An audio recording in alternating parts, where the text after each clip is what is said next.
Where is this man? All right. And good afternoon, everyone. Welcome to Smudcast number 741.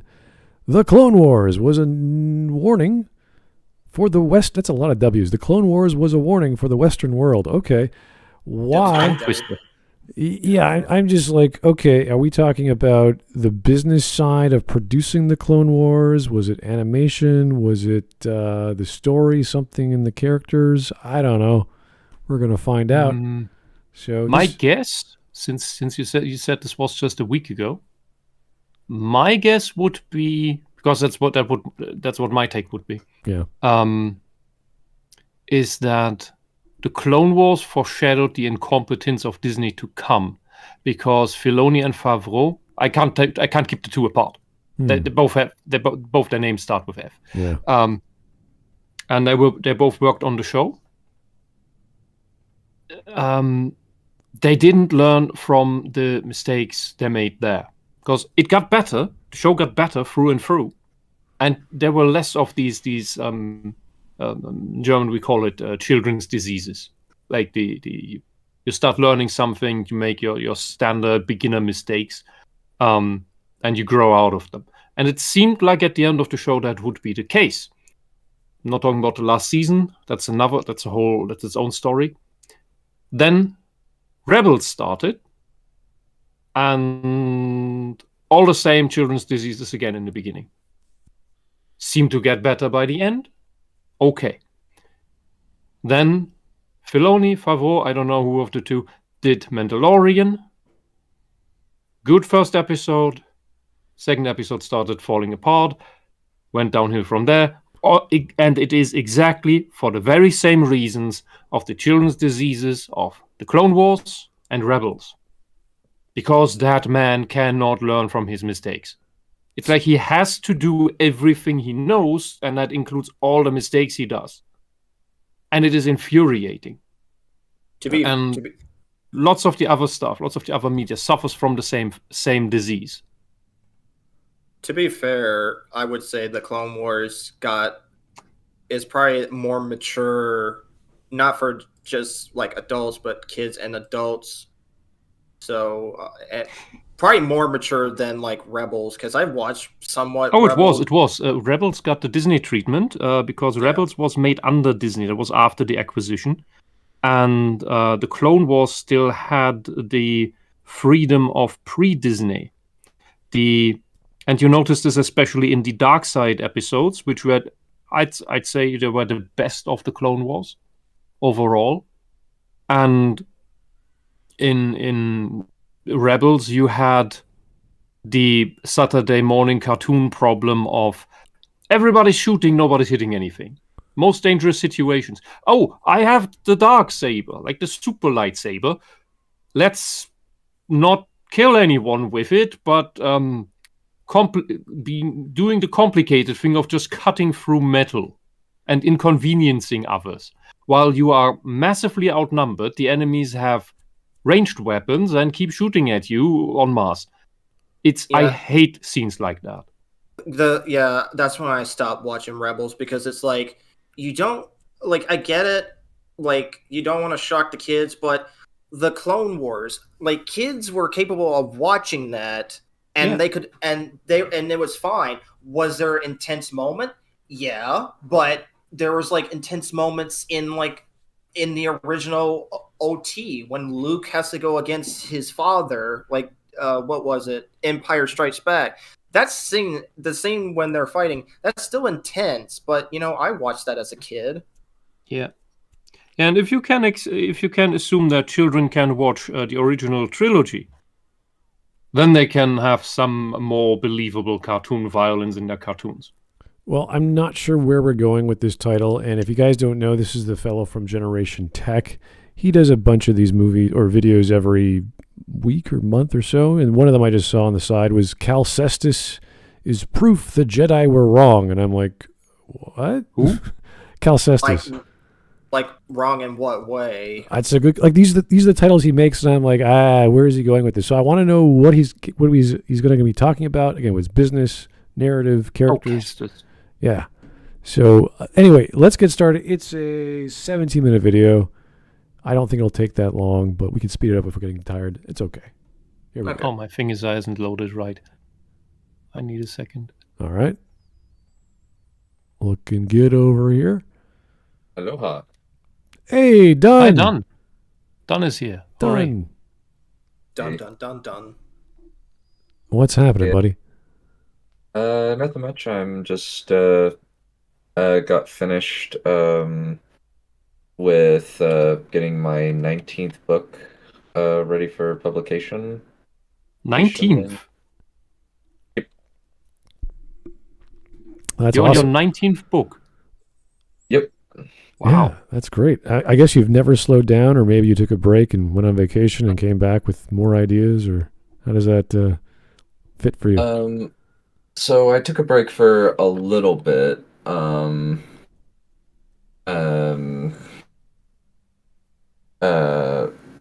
From publishing. I think like a year off since but I was able to finish about 3-4 books in that time. And now I'm just publishing them up.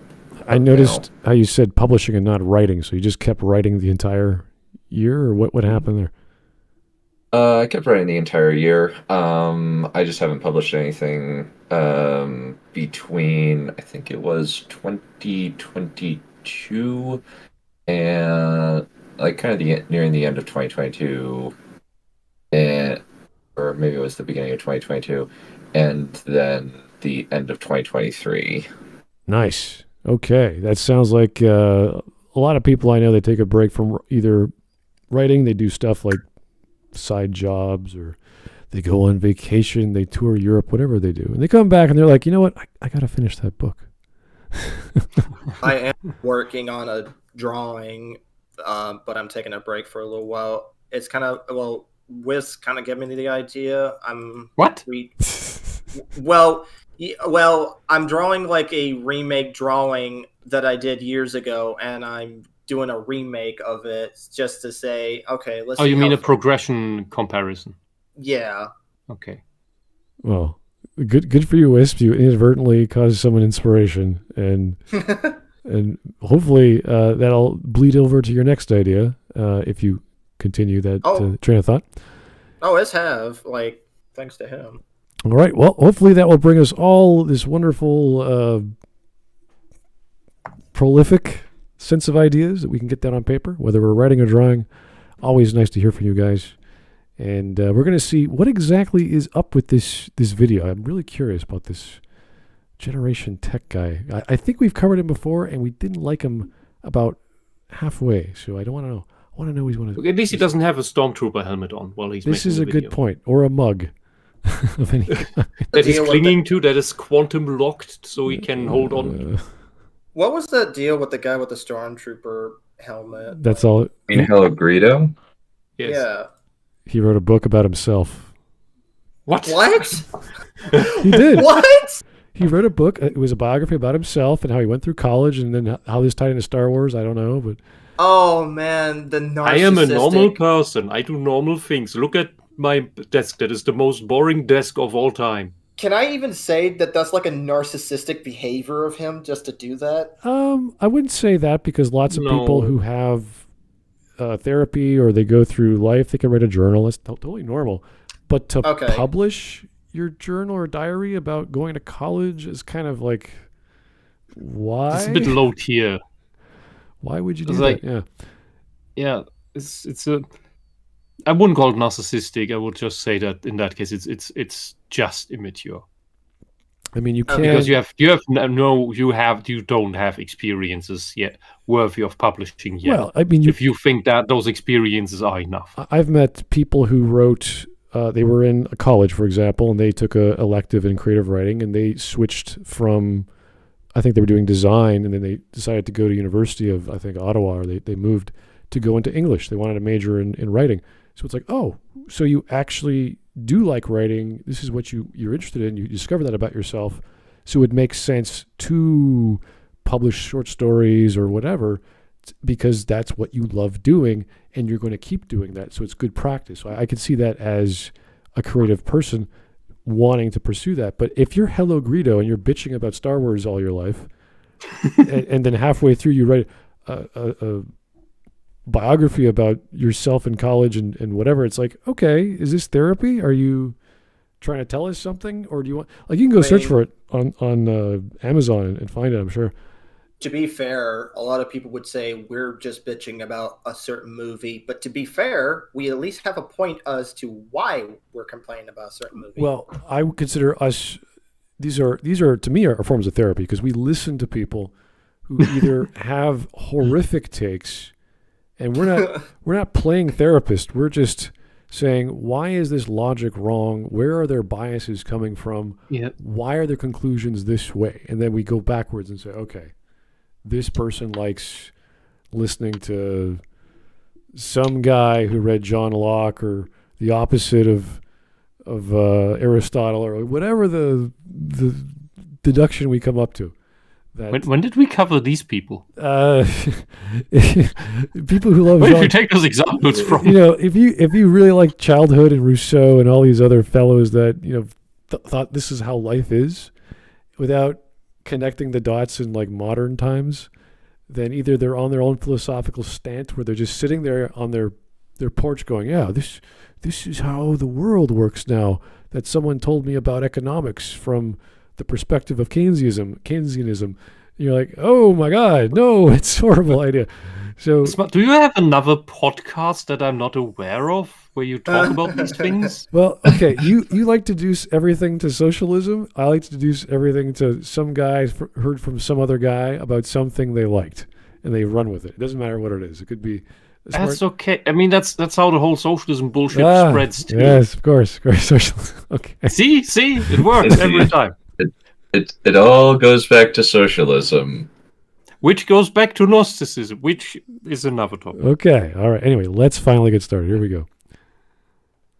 Hello there, friends. Welcome back to an episode of Generation Tech. My name is Alan. George Lucas is known for his world-building skills and his ability to create a modern mythology. He's also known as a pioneer in the realm of visual effects through his company Industrial Light and Magic. Others know him as a savvy businessman who wrestled over merchandising rights for his little-known Star Wars epic for a $500,000 pay cut. By the time he sold Star Wars to Disney, the franchise had made over $20 billion in merchandise. But what a lot of people don't get about George Lucas is that a lot of his success and wisdom actually comes from his deep and intimate understanding of humanity.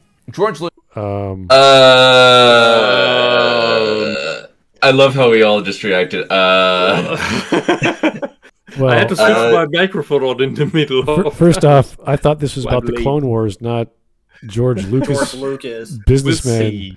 The understander of humanity. Oh no, he's going with the boring take that, oh no, Palpatine was a warning for Trump instead of a reflection of Hitler. I hope he's not going that direction. Oh please. And the thing, the problem is, correct me if your O was for a different reason, but the prequels show that George does not understand humans as much as described. I mean, especially when you listen to the dialogue in that movie, it's like, this does not feel how a normal This is not how romance works. It's like, George, it's a big part of it, like, who here has watched Rick Worley's incredibly bad Star Wars prequel video? Who here has watched that?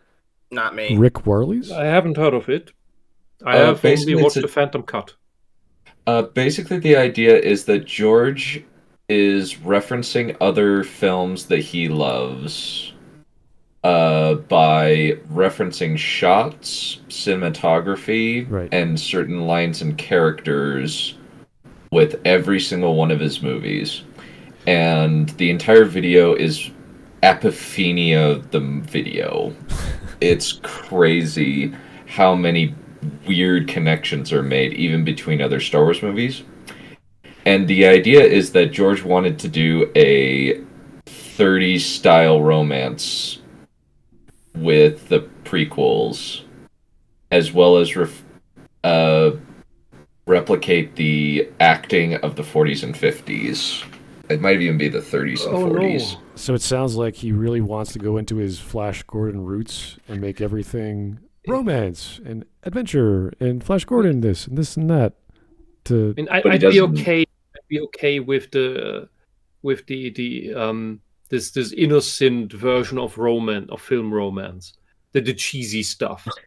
I'd be okay with that. But don't bring bad acting into it. Well, that's one.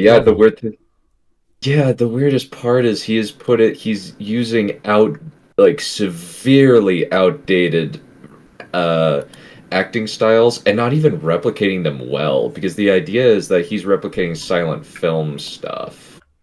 But the problem is he is not, where you could essentially watch the movie as a silent film like this. He's even commented on that, on top of the fact that George Lucas has said on at least 2 occasions, I don't like plots and I don't like character-driven drama on camera. You don't like plots? Even though he made an entire movie based on a plot. Yes. The very plot of Anakin Skywalker's fall. Yes. Like, what is he talking about? It sounds like the failure was pre-programmed or preordained in that, if that is the case. Well, and the reason why I would say we have a problem with this sentence is when we listen to it, we go, okay, yeah, this guy is not a storyteller. We know that the first movie, Star Wars, Episode 4, had 5 editors, and and obviously he edited as well. He did a lot of cutting himself.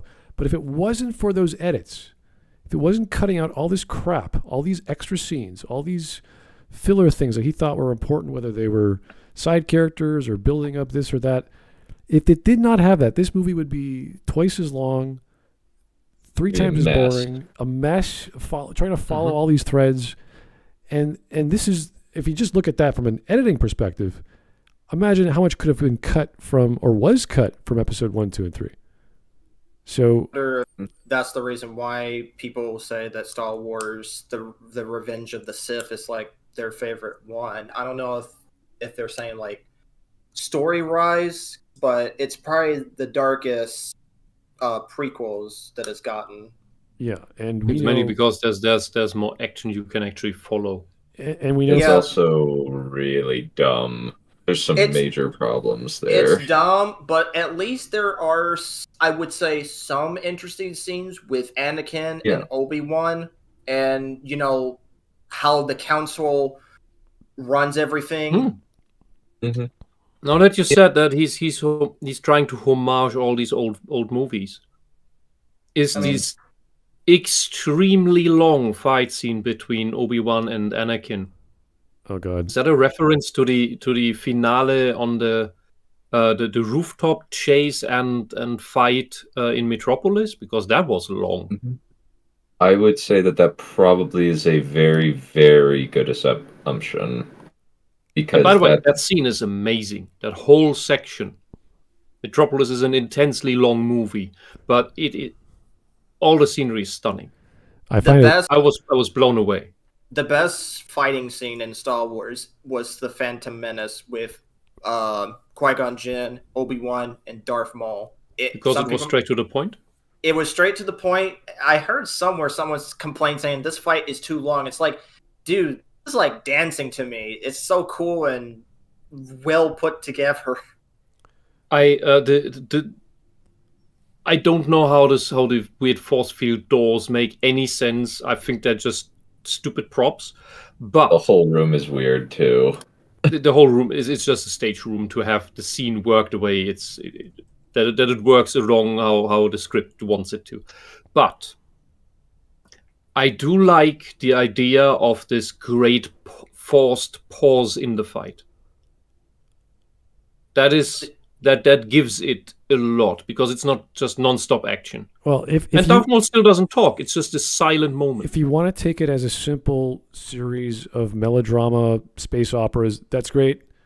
The problem I have, it's always been that. If you want to say it's inspired by Buck Rogers or Flash Gordon, that's fine. But this is not high art. This is not anything to be freaking out over. It's streamlined. Could have been. No, I mean, the only thing I really like about Star Wars is the fact that good writers took the lore, like in Knights of the Old Republic too, like Chris Avallone and Louis Mellis, and I can't remember the girl's name. Like they wrote this thing. Timothy Zahn. No, I don't know if it was the editor or the writer. I can't remember all these names from BioWare and at the time it was Troika. What the hell were the names? Anyway, I'm just bringing up the Thrawn trilogy just as an example. Oh, okay. A lot of people like the Thrawn trilogy. Yeah, but the reason why those stories worked is the writers went, wait a second, this has a lot of problems. This has a lot of holes. Mm-hmm. Let's ask the question: if we take the Jedi to their natural conclusion, if we take the Sith, what do they represent? What are they trying to do? What's the goal of that? And that's where we get the Revan characters and the Kreia character. Kreia. Like that's why it works, because they're saying there's a problem with this lore. It doesn't make any sense. This universe is messed up, and we're gonna personify that and work with that as a plot. That's where it goes. Thank you, Star Wars, for growing up and having a brain, turning around and looking in the mirror. So that's what I remember when I think of Star Wars. I don't think of the MMO. I don't think of all the books, although I'm sure those were. I know Drew Karpathian wrote one of those, and he created the Rule of Three, and again filled in the blanks. I'm not saying world building is bad, but when you base it off a broken series of philosophies like compassion and peace, and yet we're fighting a war and we kill people, but oh no, we like to not hurt. You don't think through to the end. Yeah, are you talking about like the prequels or the original OT? Because in general. Yeah, okay. Lucas' problem is also that he changed the pieces about the law and the philosophy midway, and that just messes things up. Well, because I just know you said you can expand, but you can, but if you change the stuff that was there before, you retcon some pieces, then it just fizzles out into bullshit. I don't remember. Like the whole thing with relationships that he introduced just to have a Romeo and Juliet thing, and and very, very poorly replicated an already weak play. Oh yeah. Oh no, we're star-crossed lovers, but actually nobody cares. Oh yeah, the sequels that his manuscripts or his ideas were so childish and so they're not even scientifically accurate at what he's describing about the number of cells in the body. He was talking about the wills, how they control the mitochondria, or not the mitochondria, the midichlorians, even though he thought of them as mitochondria. There's like 10 times the number of the wills than there are mitochondria. I'm just like, what the hell kind of biology are you reading? What? The midichlorian is the force house of the cell. Yes. The whole thing is so... It's just George. It's kind of gotten to the point where it's just, George, we need to take away the picture from you. We need to... George, you cannot define the power levels of force users by the intestinal flora. Yeah, I just know when he brought all that along, I'm like, what the hell are you talking about? What the fuck is a midichlorian? I mean, they do explain in the movie, I think, but still, what the... Oh. No, they're mentioned. Anyway, either way, we do not warrant Mr. Lucas for his writing prowess. We warrant him for his tenacity, his ability to get producers on board, and for him to take the reins on a project which had so many moving parts, and he was able to organize it into a coherent something or other, and then publish. That was what we were impressed by, not the creative process. Because I'm sure you guys might have seen. He has lots of creativity and talent, but not in every area that he wants to apply himself. I would argue he's the jack of all trades, but he's very bad at all of them. He's just very motivated to get everyone else who is talented organized and get things done. Despite all that flaws, George Lucas is not at least far worse than what Disney is, because they have no creativity. It's not at least far worse. Can you rephrase that? George Lucas isn't worse than as bad as Disney. Yeah, he's not as bad. Yeah, because Disney has zero creativity when it comes to Star Wars. Zero story. Like, yeah, George Lucas is not perfect, but you could at least watch it. I would believe that this is not inherently a Disney problem, which sounds bold at first, but yeah, him selling it off to some company is not what made Star Wars worse. What made Star Wars worse is that that company at that time was already under the control of malicious actors that did not have the best of intentions with Star Wars or any IP, but ideological bullshit instead. They didn't care about being profitable. They didn't care about making good stuff. They cared about making their political fetishism, their propaganda. That's what they cared about. And that's why Star Wars turned to shit. Yeah. If you had, of course, the company is like any group is made up of the people that work there. In this case, the ones who are in charge. The ones who are in charge in Disney are the problem. There are thousands of well-meaning, talented artists working at Disney. But if the head stinks, the whole thing is rotten. That's not the fault of all the people who make this stuff. Like, look at any of the great Hollywood movies that came out in the last decade. Amazing props, amazing set dressing, amazing special effects. It's all there. I'm so amazing actors at times. It's all there. What it all falls flat on is the writing, and the writing is infested with crap. I will say this: I've never watched Lord of the Rings, but if people wants to say smart kicking, yeah, we should probably kick you and send you the box set. I think that's the next step. I do have my sister-in-law. She loves Lord of the Rings, and she's like, "You need to watch it." You always reference Yes, Gollum. We don't need to talk further about this. You will do this. You will visit your sister-in-law this weekend. I mean, it's going to be Saturday. You will visit her, and you will watch the special extended of Lord of the Rings all weekend. And watch them all in one day, like I did. Yes, yes, like proper adults do. All right. Yeah, just and there's no arguing. I got lucky in that I got lucky in that I got to watch those in the theater in this last December, all three of them in one sitting in the theater. This is astonishing that 20 years after these movies have aired, cinemas can still do this and still people come. Yeah. So I have a website that I go to watch these movies. They have all three of the Lord of the Rings. I don't care. You go visit your fucking family. Okay. Either way, that we left off as this guy saying George was a good person of understanding human condition or whatever. Also, just like he compared Palpatine to Bush.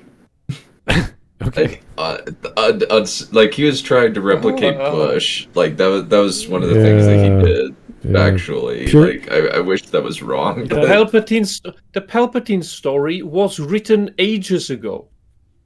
Anyway, there was a reference to it in the intro story Let's of the go. manual to TIE Fighter. Let us continue. Here we go. Lucas was fascinated with anthropology. After films and fast cars, it was the subject of humanity that really drove him forward. One could say that he combined all three of his great passions when he created Star Wars. You have the visual effects, you have the space battles, and the great human drama that is the Skywalker saga. And if you take a close look at the lore in Star Wars, you can see so many great human cultures neatly spliced into the Star Wars galaxy, which is what gives this franchise such a rich and organic feel. And as do you mean human cultures or humanoid cultures? I think he's just saying human cultures mixed in with the alien cultures. That's how many human cultures? Because I'm only aware of one, if that is one. What culture is moisture farming? Is it only humans who can do that?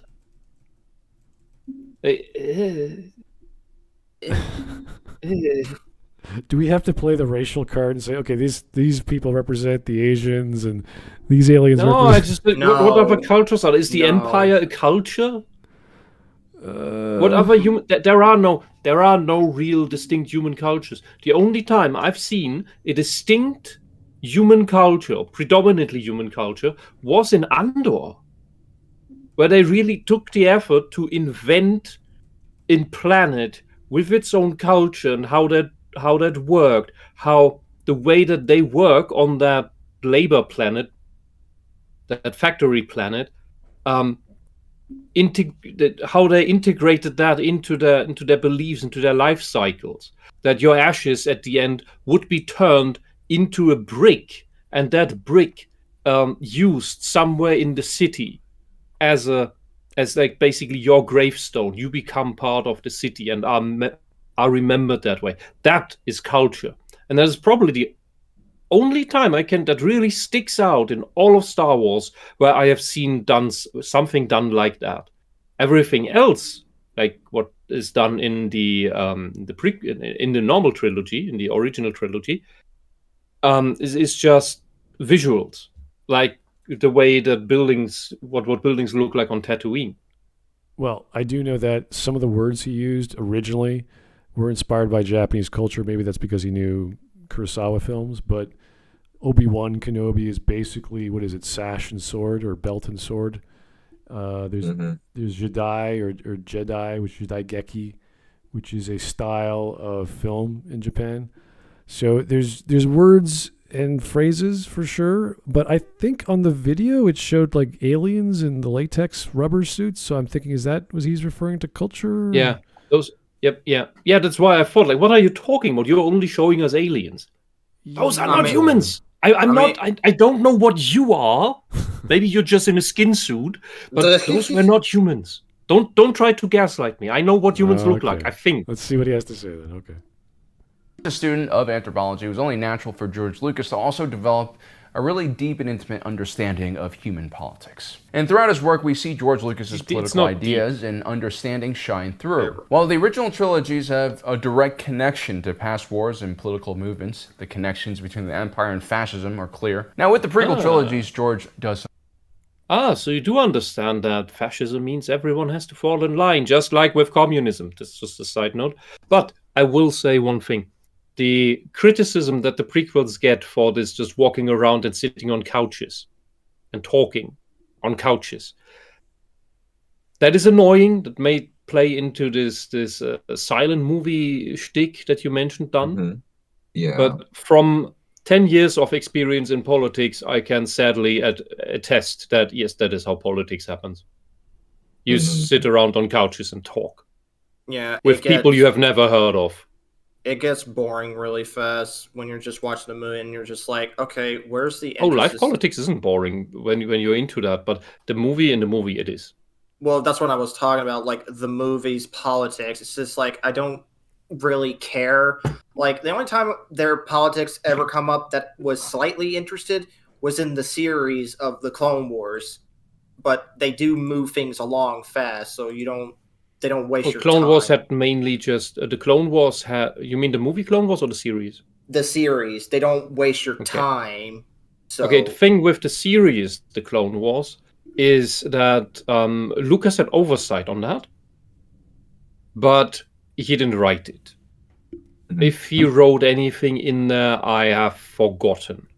The thing, and one of the things that stands out in the Clone Wars series, aside from it not being aired in chronological order or produced in chronological order, especially the first 2 seasons, is I think it's in the first season. I think the entire thing is actually semi out of order. Like, you have to have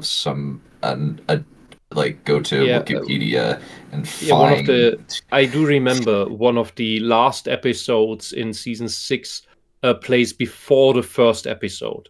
It goes into that. You can watch the first episode right after that. Remember that this battle at the bridge.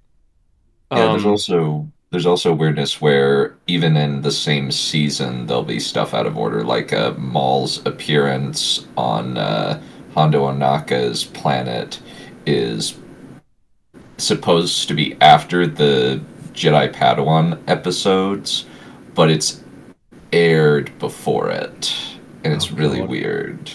Because it's like the destruction of Hondo Ohnaka's compound by Grievous is before Maul comes down to Hondo's planet, but it's aired before. It's really annoying. I will also say Hondo, second best character. Oh, definitely. I won't go on to this too long. I want to say something important about the first season there. Okay. That is, it had very early on, it had a Jar Jar episode, where Jar Jar is the main character. And it was where they go to the Rhodian planet? Yeah, that's correct. And it is, you must see this episode, especially in contrast with the other episodes. It is absolutely amazing. The everything in that episode is horrible. The animation. What? It's so bad. Yeah, go for it. Sorry. Yeah, it's the animation quality is lower. There are no shadows. They didn't render that. The backgrounds are bland. That's why the bad lighting is what makes the backgrounds worse. Jar Jar gets possibly killed, like cartoon killed, eaten by a monster, and Padme, who is with in that scene, is shocked for a second, and then realizes, without this is no word. This is just facial expressions, and then realizes Jar Jar is dead, and walks off. I know what. And nobody gives a shit. Everybody is like, and when Jar Jar reappears, there is a distinct feeling of in the characters. It's beautiful. Yeah, even the characters in that universe don't care about Jar Jar. No, it's been written like that. This is with all these subtleties. The thing is, in animation, when you 3D animate all of this, and the first season was made at a time when that technology for TV shows was still not very great. You watch the first season of the Clone Wars and you watch season 7. These are different centuries, basically. When you make something, any facial expression, anything, it is all done deliberately. This episode shows that everybody hated Jar Jar. Everybody. Yeah, because he's an annoying little fuck. It's cathartic. Watch it. Anyway, back to the video. What? Instead of talking about the past, he looks towards the future, and he warns audiences about the many challenges we might face as a human society. Really? What? No, you're full of shit. This is the standard thing. This is not something of George Lucas's brilliance. Dude, in Germany, we're taught from a young age this sentence, beware the beginnings, which nobody actually explains what they are, but what it means is, remember Hitler? Remember the Nazis? You must be careful to beware the beginnings. That something like that may never happen again. The Palpatine story is just that. It's literally just that. It's like, that's like saying Animaniacs is high art. It's like, okay, calm down. It's a good show, but I wouldn't call it high art. Let's be honest. What anime are you talking about? The Animaniacs with. Oh, the Animaniacs? That's not high art. It's a comedy cartoon. Like, it's a good cartoon, but like I said, I just wouldn't call it high art. Like, I don't know. Like, I don't know what. Maybe like. I don't Mushishi. know. I've never heard of that, but okay.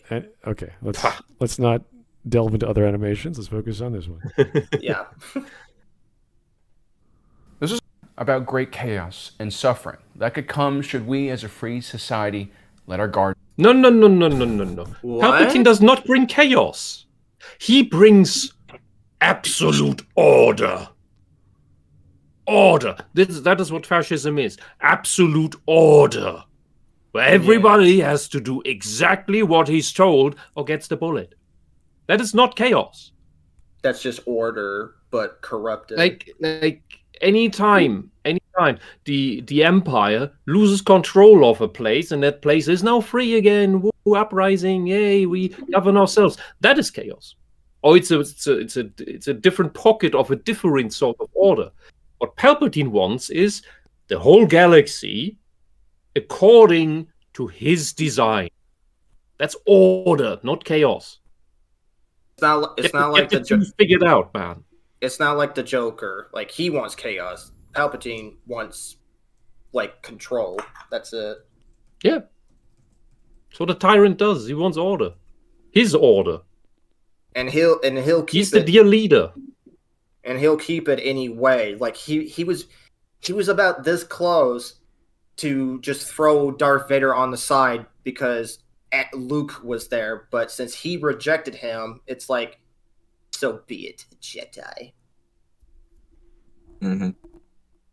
Okay, so he's giving his little, I don't know. I wonder if he's going to bring up Bush at all in this, because supposedly, I think that this is accurate. George Lucas supposedly wanted to model it off of this was a commentary on the Bush era, who was apparently pure evil to him, at least in 99.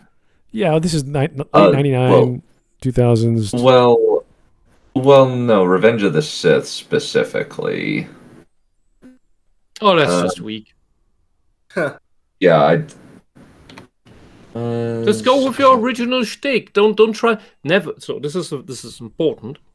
Never ever, when you make a great movie or when you write a book, do not try to reference present day politics. Well, the thing is, because you do not know what is true and what is false about it. He said this. You don't know. He said this in an interview, and we would have no idea unless he said that in the interview. So, which means his attempt at getting it across failed. Which means he's very bad at storytelling. Yeah, but I'm just saying that we would have no idea what was going through his head, and made the connection between, was it George Bush Sr.? I imagine, because 99 was, it wasn't Bush. It was, who was the other American president? Might have been Nixon. I think he definitely was. Okay, so I'm looking it up. It might have been more along the lines of Richard Nixon. I thought it was Bill Clinton during that time. But either way, it just to say that you think something is pure X or Y is silly. It's childish ideas, and then to model it after, like, how the hell do you get Bush into being the inspiration for Palpatine? It makes no sense. And that's fine. Yeah. You can be inspired by it, whatever. I can model this after that. That's great. But when you say that to me, I'm going to look at you like, do you have like a very creative mind where you drew A to Z and flew around the world a few times? Like, how did you get to that conclusion? So that's fine. It just sounds dumb when we hear it after the fact. You're like, George, really? You think he's pure evil? Anyway, let's keep going. Let our guard. And what makes his message even more impressive was it started to play out in 1999 with Episode 1, Phantom Menace. At the time, the world was full of great peace and optimism. My childhood was mostly in the 90s, hell do and you it was mean a by carefree that? time in our world. You're playing Super Mario Brothers that came out in like 84? So, no, I think what he's referring to is that his little personal subjective world was all peace. Yeah. Because he was unaware of the world. He was unaware of politics. And he's projecting that on the world was nice. No, it wasn't. No, it wasn't. It was There's still no bad. other way I can explain this. If you want a better allegory for American politics at the time that was predicted by some piece of media, there would be the comic book series Transmetropolitan, which managed to predict the era transition into Obama years before Obama was on the ballot, because Obama 1-to-1 was the Smiler, except that he had a different skin color than the Smiler. It is absolutely brilliant to read that comic series. What I want someone to do is take what he said, the world was nice, and then just cut it to 9/11. Well, in 80, I guys remember the Kosovo conflict in, was it 98 or 99? Like, that was a big deal. So there's always a war happening in the 80s and 90s and early 2000s, especially when we got Bush and then Obama. There were no wars like Saddam didn't happen. The whole Bosnia-Herzegovina thing didn't happen. Like, okay, that's all not on your continent, but then on your continent, nothing ever happens anyway. So all the interesting stuff happens over here. Yeah. Well, I can't think of any during Trump's time, but that's just, that's the one exception, and I think that's what they hate him for. Anyway. How dare you not start a war? Okay, anyway. Maybe we don't. The year I was born, the Berlin Wall collapsed, marking the end of the Cold War. Gorbachev had made a brave step towards bringing peace to the world, and Boris Yeltsin, who followed him, seemed too drunk and jolly to why are we talking? Anyway. Return you the Russian you have Federation absolutely to no war clue footing. what happened on The West here. would rush in with economists and bureaucrats to help set up free markets in former Soviet states. Are you joking right now? Is this? Are you fucking? Yeah. I will say that I don't know where he's reading this up from, but this is so superficial. And look, I grew up in East Germany. You know what Helmut Kohl, the West German, then whole German chancellor, you can say whole German because he was about as big as Germany, or at least as wide, which probably is due to his favorite meal being swine stomach filled with I don't remember what. The point is, we got promised blooming landscapes. You know what we got? Nada. Oh, you wish? What we got was the exact face of that the socialists that controlled the East always painted of the evil capitalist fascist West, where then the evil capitalist would just come and he would liquidate everything that you have for his personal gain. What happened, because the reunification was completely unregulated, you had capitalists, I don't like to use the word, but there it actually fits. You had, we call them locust capitalists, come into East Germany, buy up all the companies, all the infrastructure, all the industry with their bullshit money, and then liquidate it. Everybody sat on the street, so everybody then thought, okay, I guess the socialists were right. We still hate them. They were absolute tyrants. They were absolutely horrible, but they're the devil we know, and that is why the East still has a high rate of people voting for the socialists, despite them having tyrannized us for 40 years. Well, it's a different story. And what we got, the blooming landscapes we got, was everything being in ruins and nature taking it back. Okay. This is a whole other topic, why he's talking about, hopefully this is a footnote, but why he's talking about the democratic Yeltsin. I was about to say, like, what's his point going on? I thought he was going to talk about the Clone Wars, not exactly. He thinks that the Cold War was the only relevant. Well, if he thinks that this was a good thing with Yeltsin coming in and like the most corrupt regime you've ever seen of all these self-made generals becoming billionaires. The Soviet Union did not crash because Yeltsin was It was not because Yeltsin was incompetent. That thing was dying anyway. There's lots of stories about this. We're not going to talk about it, though, because that's silly. And I'm just getting frustrated at this point because I'm just sitting here waiting for him to get to the point. His point is that oh no, he's history lesson. Hitler. I don't know what he's doing. Yeah, we'll find out. Let's just keep going. Victors in a conflict to actually help their defeated foes. And this is what always made the West so special. It's not that the West was inherently better or had a more moral culture. If anything, the European continent was one of the most violent places in human history for several centuries. And perhaps it's because of this violent history that the West finally learned from its many past mistakes. What the fuck are you talking about? You know absolutely nothing of this time, these wars. You could probably not even name who's on this fucking picture. You had a 2-second clip of Attack on Titan for whatever reason, but okay, that was... I'm not even going to pretend like I know history, but but my dude, could you get to the point? Like, we don't want to then let's let him play. Let's let him play more. Yeah. Like the overly harsh penalties that the Allied powers levied on Germany post-World War I, which most likely led to the rise of Hitler and the start of... No, that is bullshit. This is Nazi propaganda, or socialist propaganda rather, at large, because Hitler argued with this. Yes, but it's not why they got into power. And this is a box of history to open up that is really too big for this channel. Go to other history channels that also talk about the economics of those times.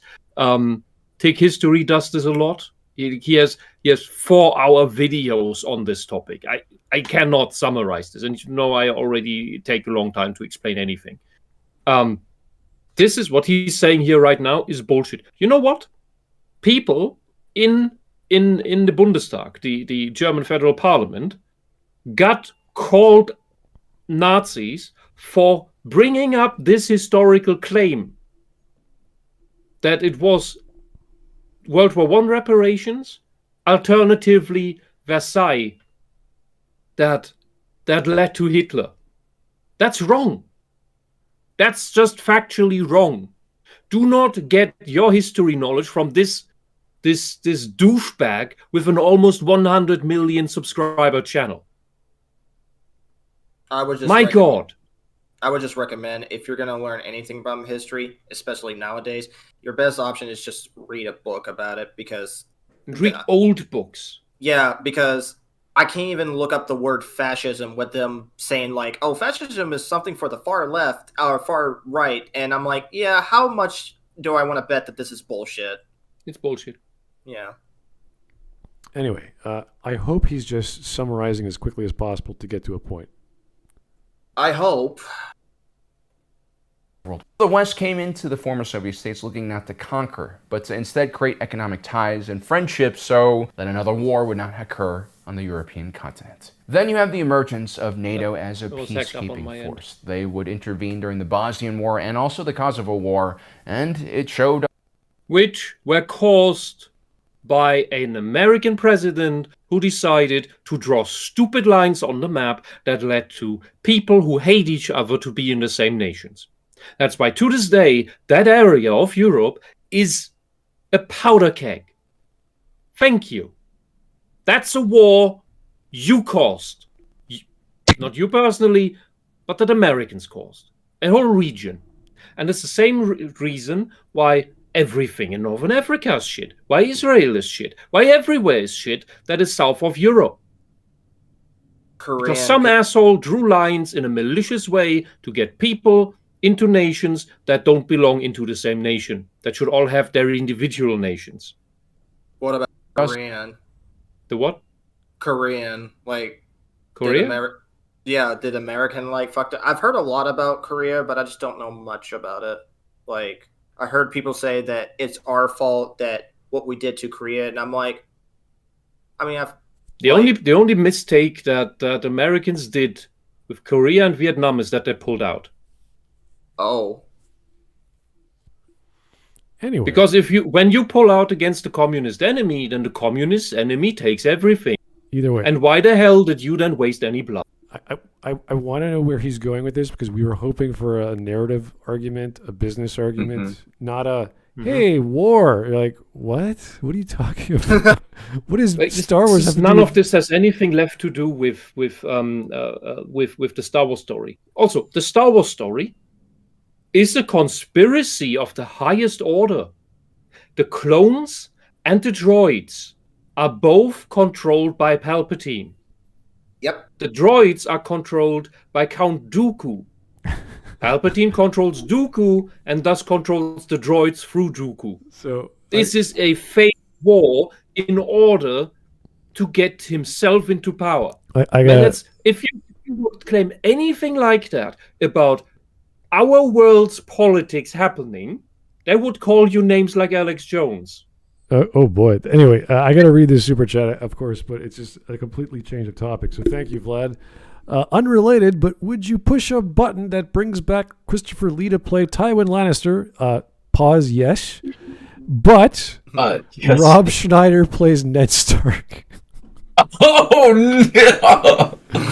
Yes, I would still hit that button. Yes, I would still. You don't need to sell it to me, and you cannot sully it. I would push the button. I want Christopher Lee. Yeah, I stopped at season 4.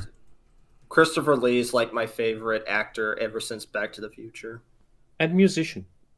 Oh, he's a musician? He has a metal band. Yeah, Damn. he sang badass songs like Jingle Hell, Jingle all the way. He was also working on his own video game for realistic first-person sword fighting. If we can't get, was it Lady Stoneheart in Game of Thrones? Maybe we'll get a reincarnated Ned as Mr. Schneider. That'd be kind of fun. You know what? Crazy. Don Bluth and Christopher Lee should get together and make a game together. That's all I'm gonna say. That's all I'm gonna say. Anyway, yeah, no, that was a fun little aside, but let's get back to the video. Yeah, let's get back to it.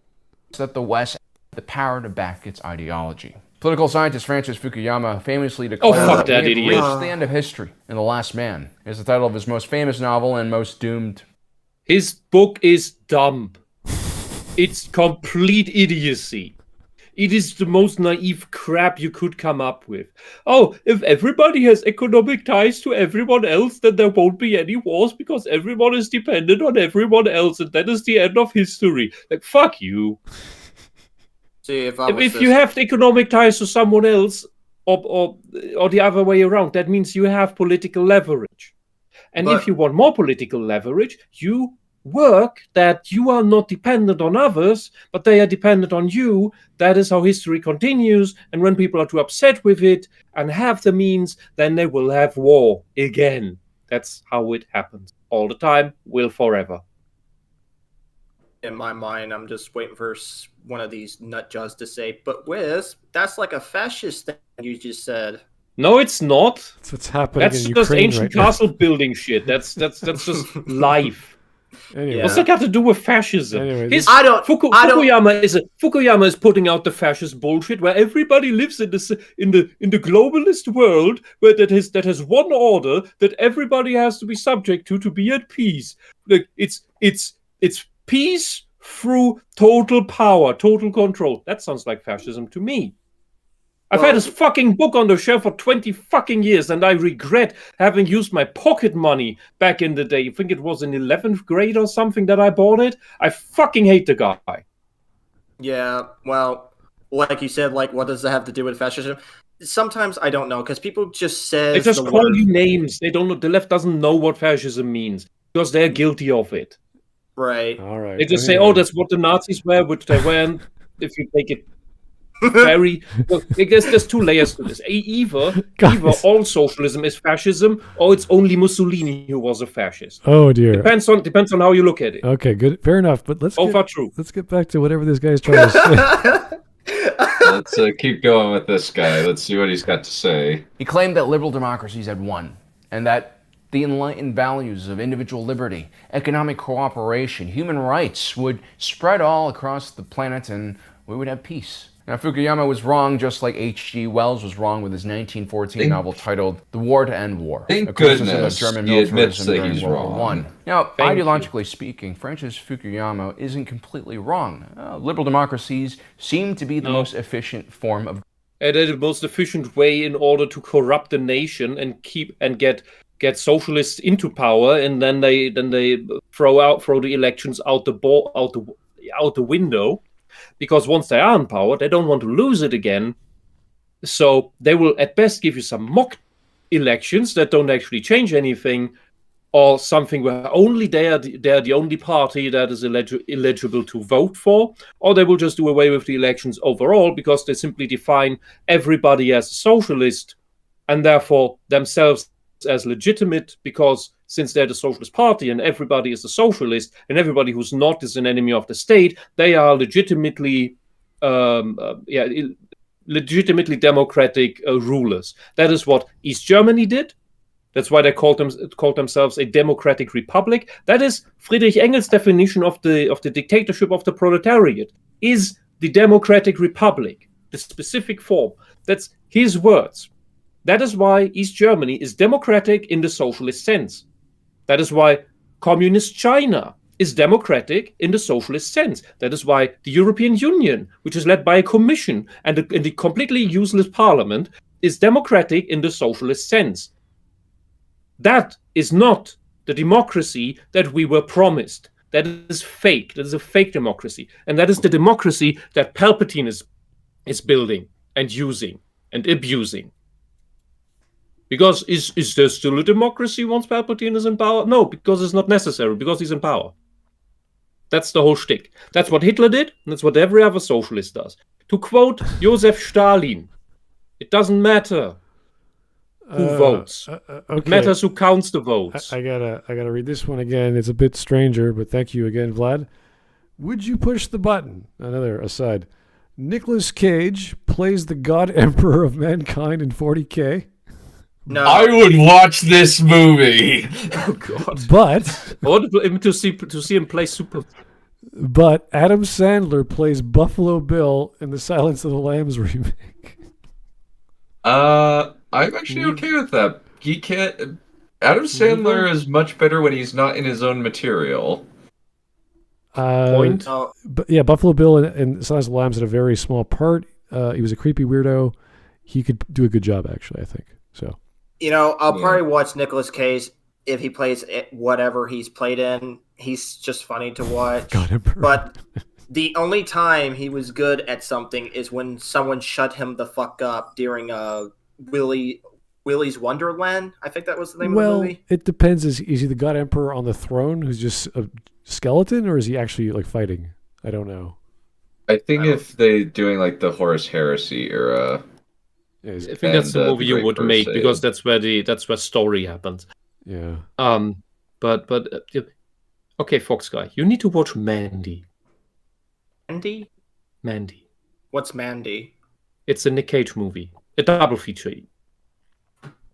It's brilliant. Anyway, yes, Nick Cage is his own wonderful person, and thank God for him. Anyway, let's continue. The standard of living alone tells that tale. But democracies are precious things. They're extraordinarily difficult to build and extremely easy to dismantle. It's a system built on mutual trust, cooperation, and shared values. You mean very exploitable things. This guy is shipping just pictures of republics. Like, that's Rome. It's ancient Rome. Yeah. By the way, just like the United States is not a democracy, it's a republic. Germany is not a democracy. We are a republic. We are a federation of states, 16, just like the United States is a federation of states. You may not know that. You don't need to. But it's not the same thing. I know is that he was naive to assume that the more wretched parts of humanity, greed and fear, would not overwhelm weakened and unstable societies across the planet. He was naive to think that the battles against evil and malicious individuals could ever end. All right, we are getting nowhere. I don't care about some guy you wrote about or read about. This is just on 2x speed. Yeah. At first I thought I was as bad as him because sometimes I'll take long to get my point across. Not this long. I don't care how, flawed Plato or Aristotle was. If there's a point, make it with the character you're referencing or the person you're referencing in the story, but get to the point. I guess you are, in fact, living in a liberal democracy and enjoying living standards that only kings in the past could really enjoy. Before we continue, a quick word from our sponsor for today's video. That's not an achievement. The world is rapidly changing. We're better connected. Okay, we'll skip the ad. So the thing is, you can scroll through to skip the ad while I try to get this out. The wealth of today. Yeah, that's a scam, by the way. The wealth of today that is above the luxury of kings of the past is not an achievement of democracy or liberalism. It's an achievement of technological advancement. A functioning economy. Anyway. You have liberal democracies in Africa, but they're shit. I wonder why. If this guy does not get to any point, I'm seriously going to kill myself. Anyway, let's keep going. First month, a better help. Thank you for your patience. On to the rest of the video. The way the West viewed the world in the 90s is actually very similar to how the citizens of the Galactic Republic viewed the galaxy during the last age of the Republic. This is a period widely seen as most people don't vote? The galaxy had been at peace since the 7th Battle of Rusan, which occurred more than 1,000 years earlier. That battle marked the end of the new Sith Wars and the complete destruction of the Sith. Just like Francis Fukuyama and H.G. Wells, the people who lived in the Republic during this period believed that they were special, that somehow in their little window of history they would break the cycle of conflict and tyranny. The Jedi also believed that their battle and struggle with the dark side was over. Even when one of their most esteemed members, Master Qui-Gon Jinn, dueled what clearly was a Sith Lord, notice the anti-employment face tattoos, no one believed him. My only conclusion can be he had a red lightsaber. A Sith Lord. Impossible. The Sith have been extinct for a millennium. I do not believe the Sith could have returned. That's your problem when you don't invent smartphones. Knowing. Human beings, even wise Jedi Masters, have short lifespans, and therefore a short-term view of history. This is just how we were built, and the Sith had been seen in 1,000 years. You might as well tell people that you fought a Velociraptor. I mean, the only person who was kind of neutral when Qui-Gon Jinn said that the Sith were coming back was Yoda, and he had lived for hundreds of years. Hard to see the dark side is. In a wider context, the Sith aren't just an organization of dark side force users. They represented an age of conflict and barbarity that the Republic thought it had escaped. This was supposed to be a civilized time period. The Republic had won and had driven back the Sith Empire and proved once and for all that the Republic and its democratic values, the free market had championed and spread across the known galaxy, had ended the need for future conflict. I mean, the Republic was so sure of this sentiment that they actually disbanded their federal military and then... Wrong. Which is stupid. When did they... That whole idea is stupid. When did they do that? That is bullshit that was made up for the sequel trilogy. Well, the they Republic they don't have a military by the time of Phantom Menace. They are having to vote about making an army as a result of the Separatists. Yeah, standing army. Plus, I think it was just a military. Well, the act is called the Military Creation Act. So it is badly named by George. You cannot run something like this Republic. You have so much crime going on. You have crime syndicates all over the place. You have space pirates all over the place. Yeah, I agree with you. I think that George was so dumb that he just forgot that militaries are a thing and just decided to arbitrarily throw it in. Or that maybe you should have at least your Republic Space Police force that actually has ships with weapons. Yeah, you'd have which is basically the same thing. You'd have a hierarchy of like basic people with like they have the Queen's Guard for Naboo. They would have something above that. Yeah. And then they just have peacekeepers. Peacekeepers. That's it. But what is a peacekeeper? Is that military or is it police? Is that military police? It's basically our modern the space idea unit. of police is the civilian in uniform. I mean, I think that's the main problem. George just didn't think about that because George is not an intelligent person when it comes to story creation or world building. Yeah, so I would for the Republic there, I would not buy this. Plus, it's bad writing. It's really, really bad writing. I mean, plus in the TV show Clone Wars, they at least took the time to show like actual police, like they're robots, but there were police to show like there is a law on this planet. So yeah, because that always confuses me about the movie because it's like, where's the police, you know, or their version of the police, but they never just Jedi. Yeah, it's just Jedi. You need a level of hierarchy that we're not shown in any of the films to explain this level of detail, and it's just not there for us to go, okay, yeah, there's something that with it, some guy in some space, like a Corvette. Who builds the Corvettes? Oh, some space factory company. Great. Who buys them? Who owns them? Who uses them? It's like we know they're there, but we don't know what they're used for. Or how many? They have to have the expertise has to be there because how do you just in a year churn out a fleet? Yeah, you're not just a bunch of merchants and you retrofit them to be merchant fighters ships or something. There has to be some other You don't just have a massive galactic-wide parliament or whatever they called that republic. Senate. A Senate. There has to be some military backing, or there's no reason to have. Imagine the UN had no power. Imagine the UN had no military. It wouldn't. It wouldn't last. The UN's military does something. The hilarious part is that the only people that are established to have any kind of military power is the Trade Federation. The merchants. Which is so dumb. What could we do? What could we do to make the Trade Federation actually do what we want it to do, which has a giant military and we don't? Yeah. The guys with all the money and all the power could. How do we take stuff? How do we project power? But Space UN is like, we should make a military, guys. It's like, oh, what a great idea. As a kid, I always wonder why they never had a military on that planet, because I'm just sitting here like, how do they keep things from happening if they didn't have a military? Like, you know what I mean? Yeah, at least I think the problem is that George tried to portray this so much as Eden, as a paradise, like the technologically developed Eden. It's not even a paradise. That becomes just. No, I mean with paradise, I mean this place where you don't need a military. Yeah, like with other space operas, and with that doesn't make sense. That doesn't work. Yeah, with other space operas, like with Mass Effect series, the issue is not if there's a military for this species or that UN group. It's we're not going to use our military because that's not authorized, and we're not allowed to do that. We don't think your cause is valid. Like there's all this bureaucratic fighting. It's like, oh, that would make sense. There's so many forces at work that we're not going to risk our lives for you because why would we?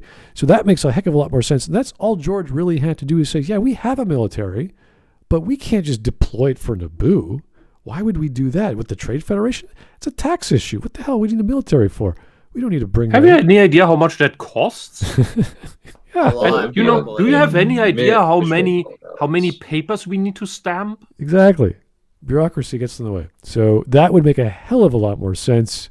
And then somehow he had to justify who's in charge of that military as soon as the chancellor becomes the war general or whatever the Palpatine becomes. He just gets emergency powers. Right.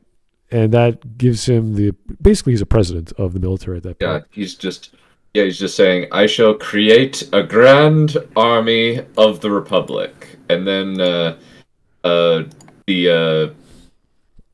Dooku play acts like he's shocked about the army and just says, how could the Jedi have come up with an army so quickly? And it's like, do they not? It's just it implies the Republic doesn't have a military. Yeah, it's like so how are they defending space trade lines like for the Federation, for the Trade Federation? Like, were they doing it themselves? Apparently, the pirates don't actually attack anyone. They just ask nicely to surrender their goods, and if they don't, well, they let them. Right, because the lore in Star Wars says there's only a select few hyperspace paths you could take, so everyone would be using those exact main highways. It's like, okay, we'll just defend these main highways. Like, but who's defending them? No one. Yeah, it just creates a lot of problems. It's George didn't consider these things when he was creating his politics. He just decided it arbitrarily. It's really, really stupid. When we look at Filoni and Favreau's Star Wars, then those things are defended by random people who build their spaceships out of kitchenware. Well, it is interesting though that because of the Clone Wars, every planet is a village. They see the Jedi as generals, like, oh, you're in charge of us, and financially they were created for the Jedi, so it's kind of like, okay, yeah, you are in charge of us.